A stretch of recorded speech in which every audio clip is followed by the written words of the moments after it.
Just man, I was in a terrible place. I remember I would literally wake up. The thought of practice, I'd have like panic attacks. Nah, for real. You know, so in July, I told the trainer, I remember his name was Mr. Pat. I'm like, Mr. Pat, like, I need to go to therapy. Like, my anxiety is bad. Like, I can hear my heartbeat every single time I come to this facility.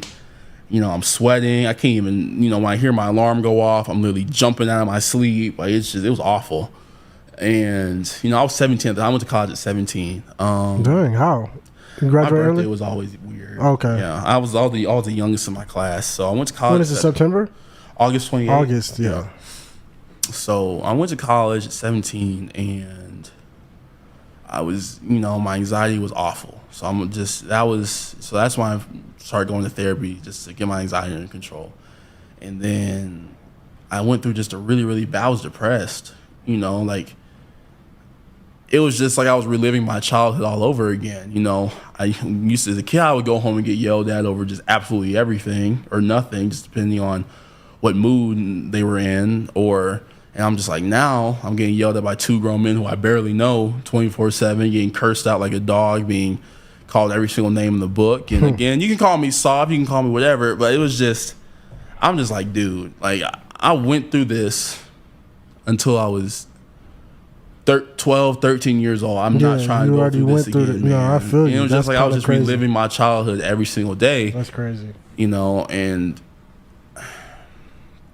I was just in a really, really bad place. So, you know, again, thankfully, I had the right people around me that knew I wasn't in a good place, and they sent me to the doctors. I was diagnosed with depression and generalized anxiety disorder. And I've been on medication since I was 18, and it changed my life. And again, therapy helped me just to overcome those things from the past and those feelings and emotions. And I've had so much growing up to do, and I'm so much, like, I look back on who I was back then, and I'm just like, man, I'm so proud of who I was now, because I couldn't imagine being here now. Like, me back then could not imagine being at Colorado, actually loving football again, genuinely being happy. You know, I've taken so many strides, just all areas, but it was really when I left for college was when I was like, I need to go back in therapy. You know, because it's easy when I was at home. You know, I was a small private Catholic school where all the teachers loved me, and I was everybody's favorite. And you go from that to being the run of the litter. Yeah. You suck again, and it was hard, you know. And I'm not seeing not being able to see my family like I'm normally used to, not going home to them, or hearing my name get yelled at by my mom, or, you know, not my sister coming to my room, coming to bug me. Like, I missed that stuff, man. I remember when my mom and sister left, I cried that night. Like, I boo-hooed. I was just like, this sucks. But again, it's all part of growing up. I'm thankful my mom didn't let me quit or come home. And I'm thankful again to Coach Looney, because he wouldn't let me leave. So it was very much like, I got through that. I know I could leave home and go anywhere. So when the opportunity came to come out here, I wasn't nervous or anxious, because I'd already did it when I was 17. I know I can do it now, and I'm 21, 20, 22. You know, but I think for me, the biggest thing I learned from therapy, honestly, was that none of us are perfect, and that it's okay not to be okay, and that we can only control the controllables. You know, with a lot of things, I can get so frustrated not being able to have everything, you know, all at once, or not being able to control every aspect, but you can't do that. You know, that's just kind of how I am. You know, I just try to control what I can control, and that's just me and myself. You know, I can't control other people's emotions and other people, because that's how I was. You know, I was very much a people pleaser. I was very much a person where it was, oh man, hopefully they'll like me if I do X, Y, and Z, or hopefully they won't yell at me if I do this. And I had to learn that that's just, you live like that, you'll be miserable. And I was miserable, man. But when I learned that I can only control me and be the best me that I can be, and let God handle the rest, or let everything else work itself out, it was life-changing. You know, so I'm very much, I try to control what I can control and let God handle the rest, man. Nah, that's advice for anybody, bro.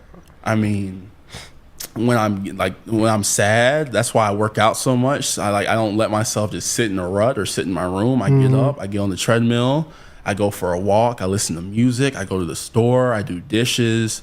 Just you gotta get yourself up and moving. I think that's my biggest piece of advice. I know a lot of people are like, man, I don't have the energy to do anything.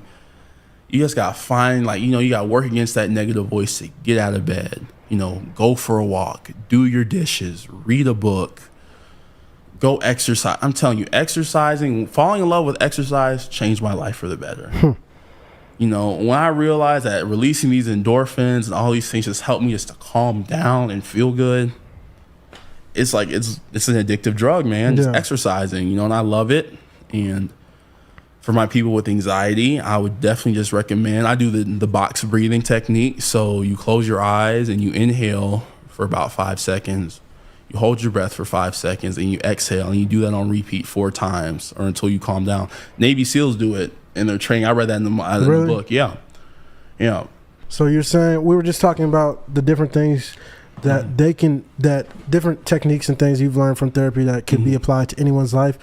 You said a lot of times, even before practice, you'll pray. Is that one of your things that you do to calm yourself down? No, I legitimately, I'm Catholic, so I believe in the power of the Holy Spirit. So before our first team period, man, before I step on the field, I say a prayer. Right before team, I say a prayer. You never know what's gonna happen. Just to decrease my anxiety levels, and just again, because it's not even anxiety of, oh, I suck. No, it's like I just want to be great. And I just get myself so worked up. I just gotta be able to remind myself to calm down and just do what comes natural and not overthink things. Because, as in our position, we have a tendency to overthink, and you just can't do that. You just have to go out there and do what's natural, do what your coach should do. Remember, you have your toolbox. So I remember at the summit, coach, it was Steve Hutchinson. He's a Hall of Famer, offensive lineman. And he said he had a game where he gave it 3 sacks in the first half, and he was down in the dumps on the sideline. And his offensive line coach came up to him and he said, rebuild your house. And what he meant by that was, you have all the tools to be successful. You're just not doing any of them. You know everything. Just rebuild your house, recenter yourself. He went out there in the second half, didn't give up a sack or a pressure or anything. So I think that's just another thing I try to do, is just remember what's in my house, what's in my toolbox, what I'm really great at, and just to continually strive to get better at those things. I like that. So those are some of the things, even though. And then, I'm sorry, there's a quote. It was like, when you live in the past leads to sadness and depression. To live in the future leads to anxiety. Therefore, the best time to live is in the present. Because I'm like, whenever I'm anxious, it's always about future events or events that haven't taken place. Whenever I'm sad, I'm always thinking about mistakes or past mistakes, or things that went wrong in the past. And I'm just like, I can't control either one of those things, but what I can control is right now, in this moment. And man, I was just like, let me just do so I always just try to do my best, just live in the present moment.